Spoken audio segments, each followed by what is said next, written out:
In this tutorial, you will learn how to do the calibration on the auto level for the Prusa. This calibration requires 4 steps. First, you need to confirm that the sensor is working correctly. Second, you need to level the x-axis carriage. Third, you need to level the band. And fourth, you need to program the Z offset in the printer firmware. Step 1. Confirm that the sensor is working properly. The sensor included in the auto level Prusa is actually an inductive proximity sensor. What it means is that it will detect any metal surface that comes more or less between 5 and 6 mm from the base. So the first step will be to plug in your printer. Then you can test the auto level sensor by putting any metal tool under it. When the tool is more or less 5 to 6 mm from the base, you should see the light comes on. If the light comes on, that means that your auto level sensor is working. If it doesn't come on, then double check the wiring. Step 2. Level the x-axis carriage. So what you want to do is lower the x-axis carriage so that the nozzle will touch the bed. So you can turn gently on both motor when the printer is disconnected.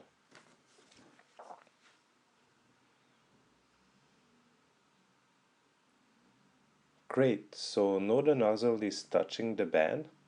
And then the next step will be to double check if the sensor is placed correctly.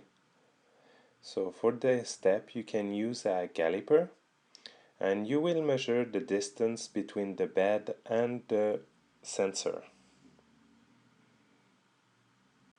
The distance should be more or less 2 or 3 mm. If that's the case, that's fine. If not, you can just lower or raise the sensor. Then the next step is to level both x-axis carriage. So for this step, what you need to do is just to measure the distance between the motor holder and the top of the x-axis carriage. So you check the measure on one side and you make sure it's the same on the other side. If it's not the same, and that would be probably the case, you can manually turn the Z-axis motor to raise or lower the x-axis carriage. Step number 3. Level the band. For this step, you're gonna need a piece of paper. Put the piece of paper in between the nozzle and the band. Then you can turn the adjustment screw from the band to raise or lower the band. What you want is the sheet of paper to barely pass in between the bed and the extruder. You should feel just a bit of friction.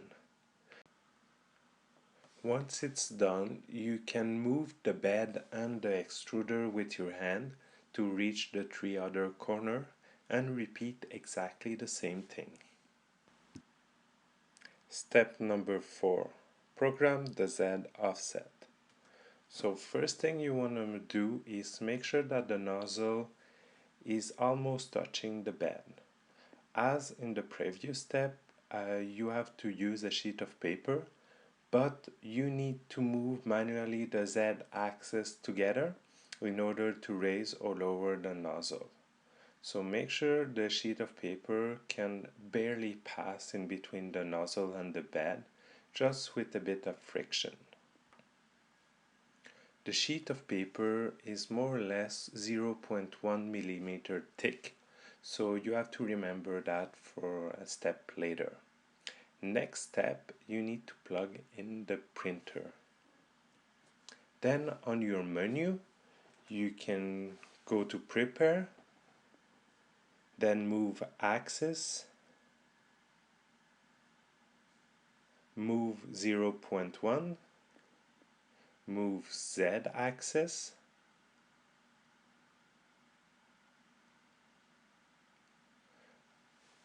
Okay, then what you want to do is raise slowly the Z axis until the light of the auto level turns off.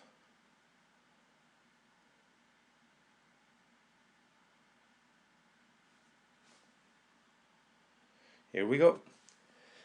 So when it turns off, then you should lower slowly the Z axis, turning the knob on the other side until the light comes on. That's it. Then you take the reading on the SCD, which is for me 1.6. So you take 1.6, then you remove 0.1, which is the thickness of the paper sheet that you used before, and you get your Z offset. So for me it's 1.5. To enter the Z offset, you need to go in the menu, then you go to Control, Motion, Z offset, and you can enter your value. So for me it's 1.5, I put 1.5. Don't forget to save the values. So in order to save, go to Control, then go to Store Memory, and that's it. You're done. Before starting printing, you just want to test that the height is correct or your Z offset is correct. So in order to do that, you need to go in the menu, then you go to Prepare and Auto Home. It's going to do the home on the X-axis, on the Y-axis, and then it's gonna lower to do the Z axis. Here we go. Then you go back in the menu, Prepare, and you do bed level test. And with a sheet of paper, you can see the distance in between the nozzle and the bed. If the distance is alright, your sheet of paper should barely pass under. For example, in this example, you see that there is too much space. So you need to do it to fine-tune your Z offset. To fine-tune it, you go back to Z offset, and if you have too much space, you increase the Z offset. If you have not enough space in between the nozzle and the bed, then you decrease the Z offset, and you test again using the same procedure. And that's it. You're ready to print the 40mm box pillar auto leveling to test your printer. Happy printing!